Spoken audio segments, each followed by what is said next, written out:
So I saw the newest Final Destination movie, and I was expecting to be bored during this film. I was expecting to maybe be mildly entertaining, and I had a blast. I didn't want to watch the movie at the time because I reviewed like 5 movies this week, so I'm just kind of burnt out. But that movie got me re-energized during that first scene when it's like in 1962. There's this kid who's like dropping pennies on the rooftop of a Skydeck restaurant, and that little penny, or it could have been a quarter, nickel, whatever. Don't give me shit if I have the wrong kind of coin. Who gives a fuck? But anyways, this little coin that he drops creates this chain reaction that causes this entire Skydeck to fall apart. And then we go from that to Stephanie, who dreams this event over and over and over again. And the way the movie handles her night terrors, you could tell it's just like a Hollywood B movie with an A movie budget, because someone who's waking up in the middle of the night screaming, you would get them serious help.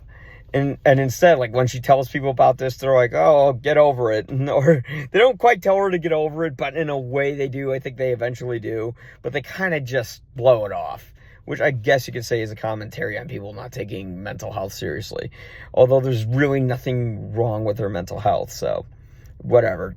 But the movie, it kind of has a heart to it. It's about a family who are being targeted by death, and they come to revelations about each other and in a way come together, but without giving much away, they don't really come together. And they do at the same time. But like a lot of critics say, oh, there's like, some nuance to this and that, with it involving a family. And to that I say, yeah, but like every horror movie now is about a family. Amityville Horror is about a family. There was a horror movie that I just saw recently. Oh, yeah, Bring Her Back. That was about a family, sort of. And this movie's about a family. They're all about broken families, and it's kind of repeated and overdone. But for this movie, it works well, because Final Destination, you're not in it for the story, you're in it for the kills. And the kills in this film had me laughing out loud. It is some sick fucking humor. And also, that anyone can die in this movie. Anyone. Dog, cat, kid, they're all expendable. And that's what makes it so great. You don't know who's going to die. Nobody is safe. And because of that, I loved it.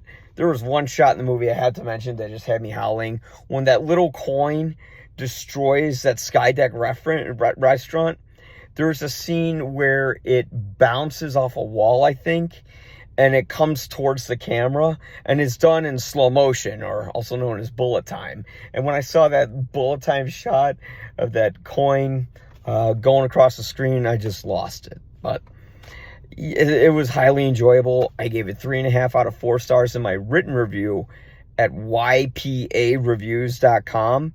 The YPA stands for You'll Probably Agree. So go on there, click on the written reviews, and see what I thought of the movie.